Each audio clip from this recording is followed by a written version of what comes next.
Hi,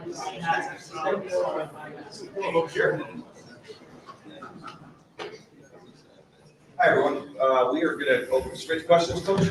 Yeah, I just want to say a great crowd today.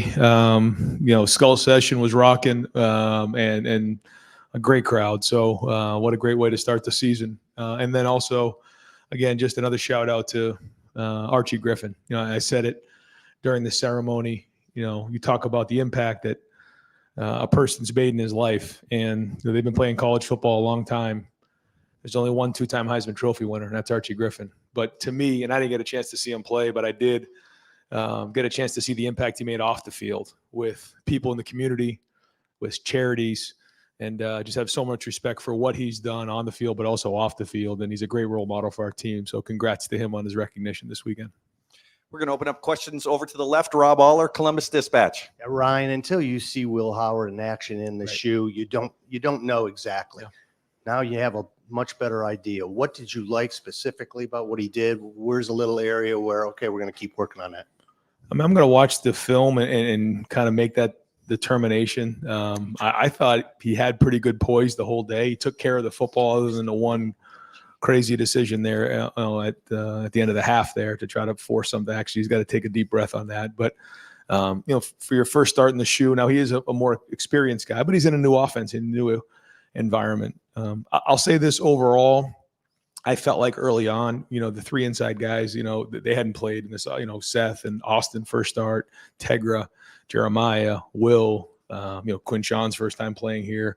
And I think just across the board, there was just, they were a little uptight early on. I think, they were kind of worked up, and you just saw a couple things off, and we got ourselves off schedule. I thought Chip did a nice job of continually pushing the run.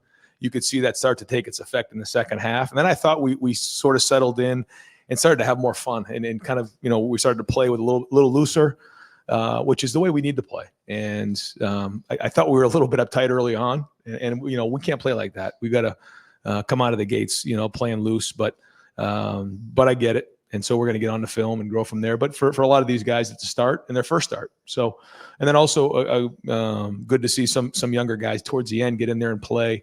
And those guys are in there like to play. And it's not just to eat up reps. And it's not just to build depth for the future. It's also because there are metrics in play here for the playoffs that we have to make sure that we're, a part of in terms of offense and defense. And so those guys have been told that. And I thought they did go in there and compete towards the end.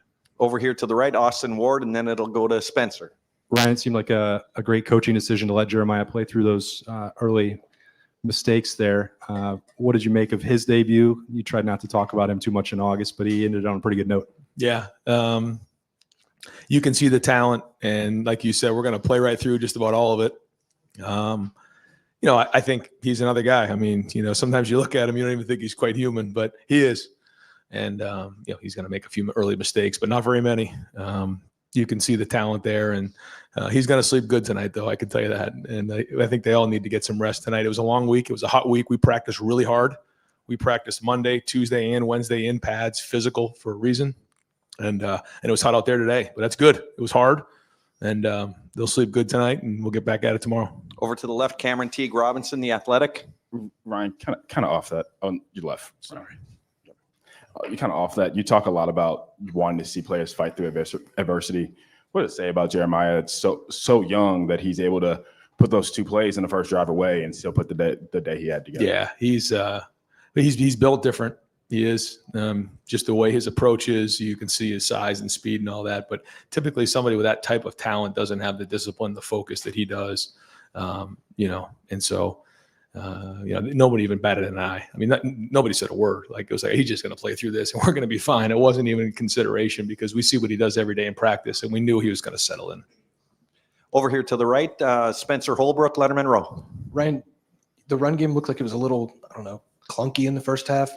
How do you grade that, knowing that, like you said, the three guys on the interior were new, and then Quinshon Travion, kind of that duo, but how do you grade the run game today before you watch the film? Yeah, when I looked at the numbers at halftime, I thought it was going to be a lot worse than it was. I think Trey was averaging 6 yards a carry, and Quinshon was just under 4, and then it looked much better in the second half. I just think there was some things off in there on the interior. Guys, just weren't quite fitting it up right.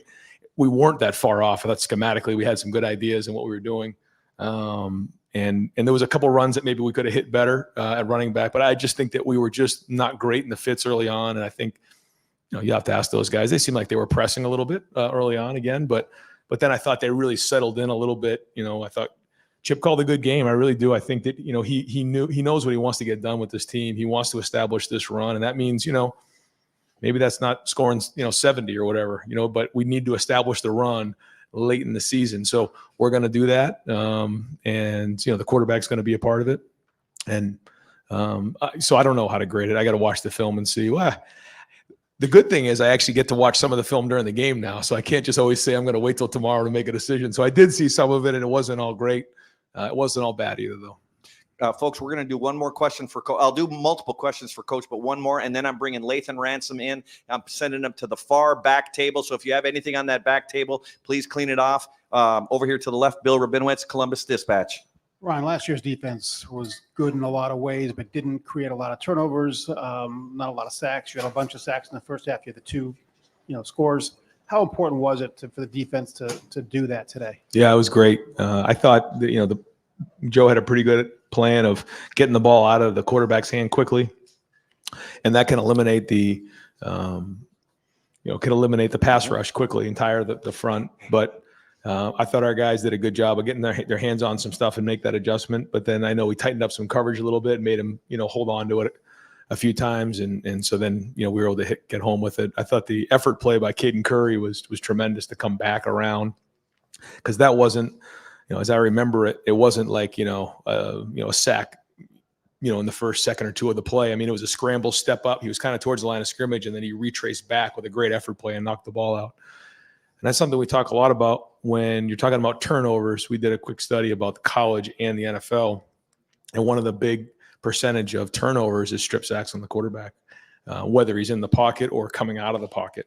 And that was a great one. And then the other study that we did is just, on fumbles and, how we want to, handle those.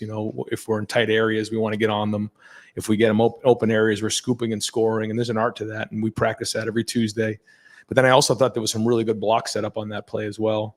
I thought the tip ball, Gabe made a really nice play on the ball. That was just kind of a more athletic play, but ball disruption is something we spent some time on this offseason, and ball security. If we're going to win, these games, we've got to make sure that we're winning the ball security and turnover, part of the game. But yeah, anytime you get a defensive score, that's huge. And, you could see we were close to in a couple of the returns. We're working at it, and we were just a one or two away. I don't know what Brandon's return yardage was, but you can see there's some potential back there. We got a bunch of guys buying into that, and we were getting there. I mean, it was better today than I remember it in the past. And so we'll keep working on that, because if we can get some special team scores, defensive scores, that can be a huge part of our season.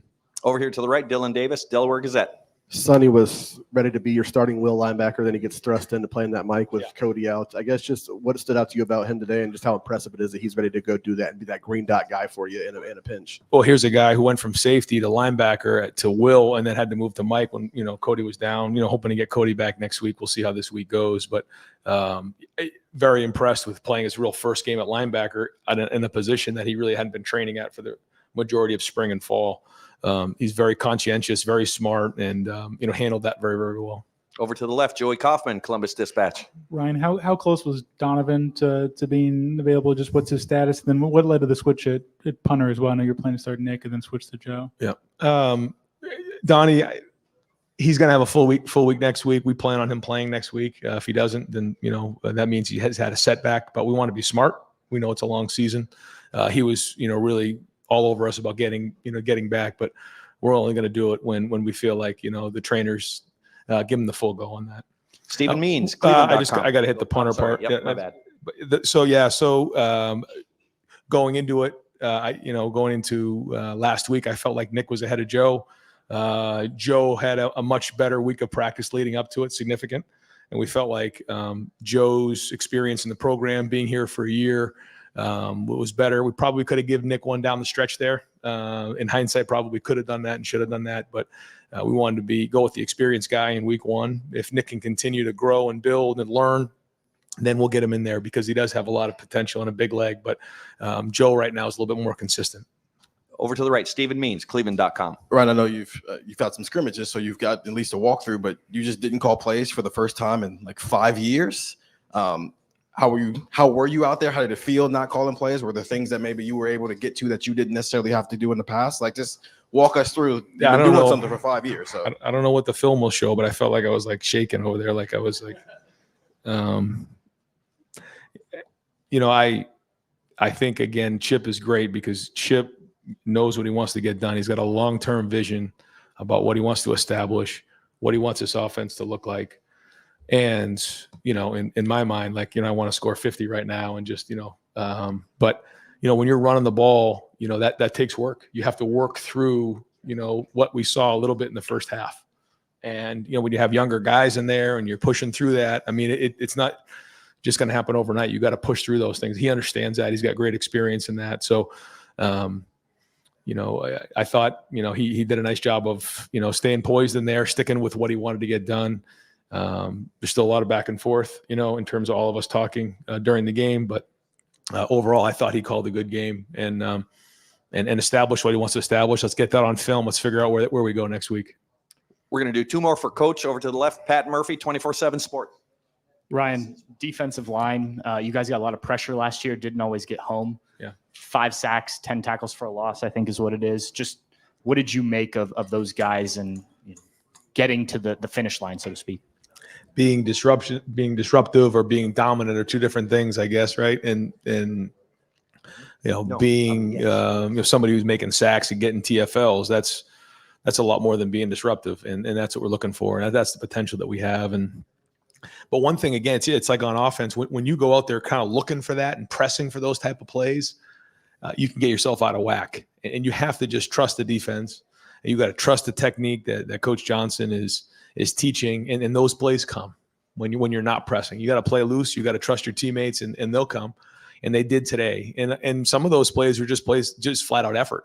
The second part, again, I use Caden for an example. It wasn't the rush move. It was the counter back because someone flushed the pocket and he came from behind. So you never know how that's going to shake. You never know which way the line's going to slide, how deep the drop's going to be. You just got to trust your technique and go. And, again, if we can continue on that path of being disruptive in terms of creating TFLs, but being dominant and getting sacks, that can be big.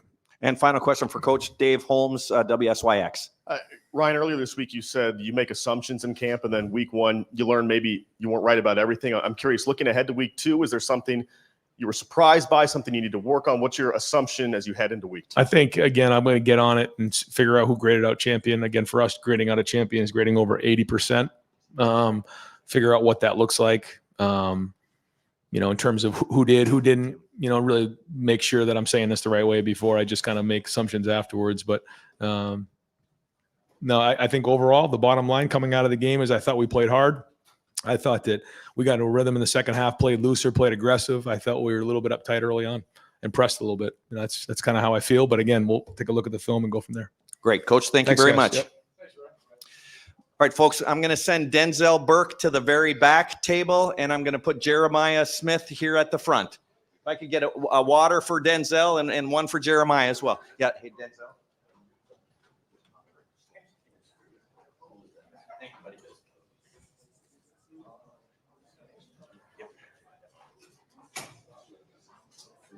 Mm-hmm. No. Jeremiah, we're going to open up right here. Tim May with Lettermen Row. Hey, Jeremiah, Chris Carter tweeted, "Hey, I dropped my first pass too." And then, as an Ohio State Buckeye, and then got on with it. Just what were your thought patterns there? And did this day go kind of like you maybe dreamed or thought it would? Not really. I just went on with the week. My coaches prepared me great throughout the week and just scheming things up for me to get the ball. So I just can't say it was only on me, it was on my coaches as well. Your favorite catch? Favorite catch? Had to be the deep ball, the one Will threw. So that got to be the best one right now. Over to the left, Jeremiah, Joey Kaufman, Columbus Dispatch. Jeremiah, on the drop, can you walk us through what happened to it and what was your reaction when you kind of came back to the sideline, just your mentality at that point? My reaction to dropping the ball was, I don't know. I can't really explain that one. But when I came to the sideline, I was just mad at myself. But, it's football. You play receiver, you go drop the ball. But you can't drop it that much. So, I just moved on, just made a play the next drive. So, that's all. Over here to the right, Jeremy Birmingham, the podcast. Hey, JJ, just this experience, all of the build up to today, what was it like for you running out the tunnel the first time with 100,000 people, scoring that first touchdown? Was it what you thought? Oh yeah, for sure. I mean, I was a recruit, so I can't see it, been no visit, but actually being out here on the field and playing and getting the full experience of walking out that tunnel was something I would never forget. And just scoring that first touchdown felt so great, and I just can't thank myself. I just got to thank God and the man above. So that's all. Over to the left, Andy Anders, 11 Warriors. You were just asked about the drop. You also had the penalty early on. What in your mentality allows you to bounce back from those mistakes and go make more big plays? Just move on. I mean, it's football. You got more football to play. You got 4 quarters of football. So just move on. Just keep my head down. Just keep working. That's all. Over here to the right, Andy Backstrom, Lettermen Row. Yeah, Jeremiah, it looked like you and Will were on the same page pretty much all day today. Just where is your chemistry at with Will right now, and what's it like catching passes from him? Our chemistry is going very good right now. I mean, just something we built during practice, and we just go continue to build on that, and it's going to get even better for sure. Over here to the left, Cameron Teague Robinson, the Athletic. Jeremiah, during camp, we asked you if you knew about the hype surrounding you. You said, yeah. This is like NFL receivers come in and out of this program so much. For you to do what you did today, your first college debut, just what was that like? And did you feel any extra pressure knowing kind of the outside hype around you? Pressure? No, I don't really feel pressure. I just want to go out there and play football and win, and play football and win games. So, I mean, I know all the hype around me was crazy coming in, and I just wanted to come in and be a guy, just work and just not be about all hype. So, I mean, just want to impress my coaches, impress my peers around me and my teammates. So that's all. Over here to the right, Brendan Gulick, Buckeyes Now on Sports Illustrated. Jeremiah, 2-part question. First of all, how do you try to slow yourself down when things are flying around you, the energy, the environment is crazy? And secondly, what are you working on in your game right now, actively trying to get better at? How I slow myself down, just listen to my coaches. I mean, really, Coach Hartline, he told me to calm down. The experience is very crazy for me. I'm a freshman, so I mean, and what I'm working on right now, just just getting better each and every day. Really, just working on my footwork with Coach Hartline. I mean, just trying to find more things to get better at in my game. That's all. Over to the left, Rob Aller, Columbus Dispatch. No, you good? Oh, Jeff Gilbert, Press Pros. Jeremiah, back to the early mistakes, but you stayed in the game. Coaches trust you to we're not taking him out. We trust him. He's going to play through. What's it mean to you for the coaches at this stage of your career to have that trust that you're going back out there and they're not even yelling at you or anything? Yeah. I mean, I just can't say. I just feel like I think I built that during practice. I mean, I feel like they trust me a lot to, knowing that I made a mistake, that they know I'm going to bounce back from it. So, I mean, it's just the trust in them that they have in me to go out there and continue playing football and make plays. Couple more plays for Jeremiah. Jake Trotter, ESPN. Yeah, Jeremiah, you got to go back to 1996, the last time a freshman here caught 2 touchdown passes in a debut. How can you build off this performance going forward? I could build on it by just, not dropping the ball. I mean, I feel like I had a better game. I just made mistakes and just continue to work and just get better each and every day. And final question, front row here, Stephanie Ote, 97.1 The Fan. So there's always lots of pressure when you're new to Ohio State. I think to Justin Fields when he went, I think it was till week 8 where he had an interception. And he told me it was a relief that it finally came just to get it out of the way. Was getting that drop so early on almost a relief? Oh, yeah, for sure. I mean, I would just worry about catching the ball and just getting upfield, but I'm glad it happened. And, I just got that relief. And I'm here now, so I'm good. That's it. Responded to that, and then coach, they just completely had faith in you and let it ride it out. Oh yeah, for sure. They just told me just calm down, you good, just go on, move on to the next play. That's all. Great, Jeremiah. Thank you very much. Thank you, guys. All right, folks, we can start to wrap up with Denzel Burke back there, and we're going to bring Will Howard to the front. We'll open it up, Will, right in front of you, Stephen Means with Cleveland.com. Well, that first half was kind of clunky. As a veteran who's been through this before, when you guys get into the locker room at halftime, what are you saying to your offensive line and to your offense about how that first half went? Yeah, we one of our goals in this game was to play clean, and I feel like we didn't really do that in the first half. But at the end of the day, we just kind of had to get together and say, settle down, just play our game, don't think about it too much. Don't, let the fact that, it's maybe our first time playing the shoe, like just got to settle in, and play football. And I think we did a good job of that in the second half, but we definitely need to work on, starting a little faster, starting a little better, and not having those mistakes that we had in the first half, me personally, included in that. And I mean, we built off it, and we came out in the second half and guns a-blazing and did really well. And obviously a win is a win. And when you win by as much as we did, like, it's good. And, I'm happy that we won. But there's still a lot of stuff to clean up. Steve Hellwagon, 24/7 Sports. Yeah, first touchdown to Jeremiah. It looks like he makes kind of an adjustment on the ball and turns back shoulder. Just what did you see on that play? What did he do to complete it? And is that an advanced concept for a young guy to be able to make that play? If he's pressed and it's one-on-one, put it up, and he'll make the play. And that's exactly what he did. I just saw he was pressed, so I tried to put it up over top, and he actually made a little adjustment and came back to it. And I mean, that's all I got to do is just, give him a chance, and he's going to do the rest. You guys saw that today. Over to the right, Austin Ward, the podcast. Well, Ryan said that nobody needed to say anything to Jeremiah after that drop screen there on the opening drive. Like, is that the case? You just No, there was no word said. I mean, none of us were worried about him at all. I mean, we were, obviously, it's a drop, it's uncharacteristic, but hey, I made a couple of bad passes, and like, it's not gonna be perfect, man. But it's that next play mentality. Mental toughness is the ability to move on to the next most important thing, and we knew his maturity level. We weren't worried about it, and he came back and had a great game. So, Will, over to the left, Bill Rabinowitz, Columbus Dispatch. Well, you've been here 8 months. You probably wondered what it would be like to play in the shoe, just the whole atmosphere. What was it like? How glad are you to have it under your belt? it's cool, man. It's a pretty freaking cool stadium, and the fans and the band and just like, I've never been a part of so many different traditions. And I had to learn like all these new traditions that we had. And it's like, it's cool, man. It's fun. It's like, it makes it more engaging, for everyone involved, and like the skull session and just getting to experience all this stuff that I've heard about for the first time was really fun. And now that I got it all under my belt, it's like, all right, now I've done it, and now it's, it's business as usual from now on. But it's still cool, and it's still fun to appreciate it, when, I only have 12 opportunities as a Buckeye, guaranteed. And, obviously, hopefully we get 16 or 17, but, I only have so many opportunities as a Buckeye. So I gotta soak it all in and enjoy it while I'm here, man. And it's quite an environment, quite an atmosphere. And I'm just glad to be a part of it.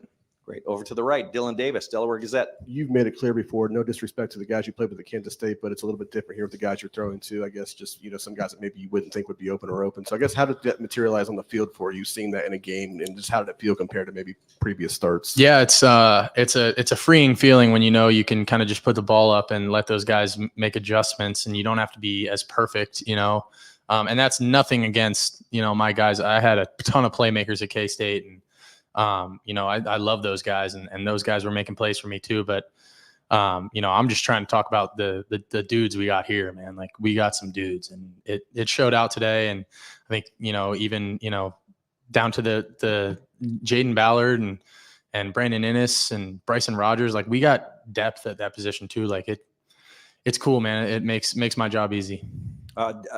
Dan Hope, 11 Warriors. Will, was there a moment in this game where you felt like you and the offense kind of settled in?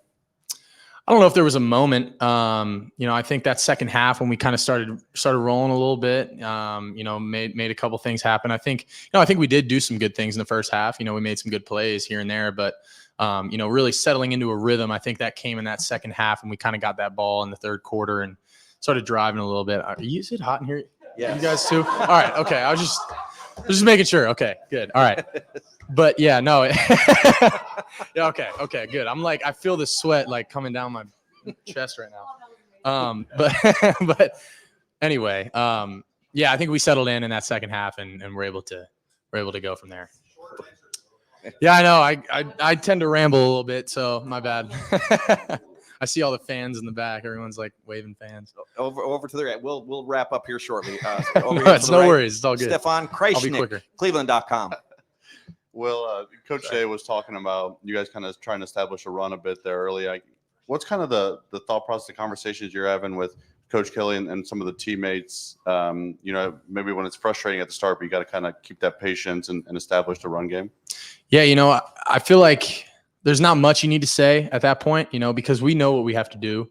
And, at the end of the day, like for me being the run game, they give me Coach Kelly says all the time, you're the run game coordinator. You got to get us in and out of the right plays. And if we have a call and if we have, something and, someone comes from one side, like you need to make it right. And so part of it's on me, we got to all be working together, all systems, going on the same wavelength. And, I think we did settle in the second half and, it's first game, we were trying to be conscious of that and play clean. And I think we did better in the second half, but again, like we just need to clean up some of that stuff in the first half and go back and look at the film and move on and grow and learn.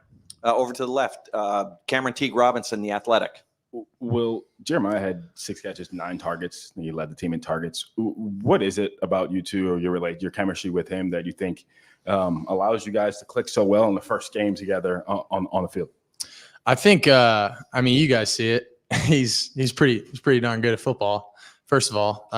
But he understands the game like really well. And, I think there was the third down where I kind of, I kind of maneuvered a D end that dropped and to get him a ball on a curl and, just the wherewithal he has to kind of figure out like, hey, maybe just wrap him a little bit in that window. He understands the game very well. And that's, Emeka, Carnell, like those guys understand the game like unbelievably well. Like all of them do. But Jeremiah, he's a dude, man. And if you get him in one-on-one coverage and he's going to win, and at the end of the day, like this is just a start for him. I'm excited for him. I think we're starting to develop a lot of chemistry and I'm excited to see, how this season goes for him. And, he's a phenomenal player and he's going to have quite a few more targets this year, I'm sure.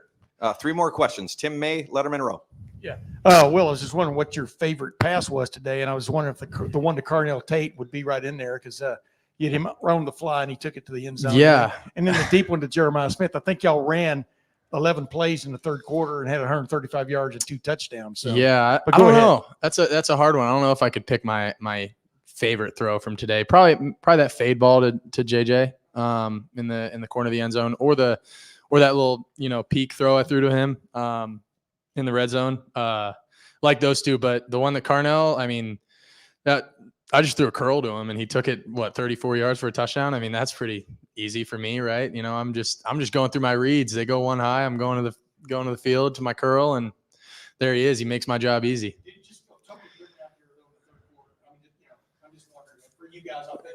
Yeah, I don't think there was anything that switched or anything crazy. We just settled in a little bit. I think we were just comfortable, and it just kind of things started kind of going our ways. I feel like for me especially, I started kind of taking the game as it came to me and trying to not trying to force things. I think there were a couple times in the first half where I was just forcing things and trying to make things happen. And with this team, with the guys we have, like the more I can just let the game come to me, it makes my job easy, and we can get rolling. Over to the left, Rob Aller, Columbus Dispatch. Yeah, Will, we're talking about your passing and throwing, but really the sense is what's going to make you different in this offense difference are your legs, your ability to run. Do you have a run mentality in you at all? And you're under center, you go QB sneak. We haven't seen that in a while. Yeah. Just talk about if you can, that attitude. Absolutely. I think that's a big part of our game as this offense, and what Coach Kelly wants to do. It doesn't even just have to be in the run game. It can be in the pass game too. There were a couple times today where I'm honestly mad at myself that I didn't tuck it down and run. And, sometimes, they came out and showed us a couple of looks that were new, and, that's going to happen in the first game. Credit to them. They come out with a different third down blitz than they've shown in the past. And, they had 9 months to dial it up. So, credit to them. But, the thing is you got to be ready and you got to adapt. But at the end of the day, like for me, it's not just those design quarterback runs. It's more like, hey, if they're in man coverage and everyone's got their back turned, I got to be able to go get upfield and go get us first down. And I think I did that a couple times today, but, for me, it's like, it's getting out of that mode of, it's touch football and in camp, nobody can hit you, right? So now it's like, oh, okay, I can actually go make some stuff, shake with my legs, and when I kind of realized that, and I think we had that one play action where I went down there and did that, and the more I can do that, the better. And I just need to do that more. When things aren't perfect down the field, I got to be able to make things happen with my legs, and I think I'm ready to do that, and I want to do that. And final question over to the right, James Watkins, Cleveland.com. Well, I won't quiz you on Archie Griffin, but I do want to ask you, why do you think it's important to honor history or historic figures the way you guys did with Archie today? I think it's really, really important. And, especially with Archie, the only 2-time Heisman winner, he's a legend around here, man. And the fact that we wore the stickers for him, it shows how much that we care about our tradition and our history and the people that have came before us, and it shows that, you don't forget about those greats before you, and you remember it. And that's why we're doing it. A lot of the reason we're doing these things are for the people that, that came before us, the people that are here now and the people that are going to come after us. And, it's carrying on that Buckeye legacy, looking at guys like Archie Griffin, that are legends, being able to put on the scarlet and gray just like they did is an honor and a privilege. Great. Will, thank you very much. Thank you, guys. Go Bucks. Oh, no, you're good. I'm sorry.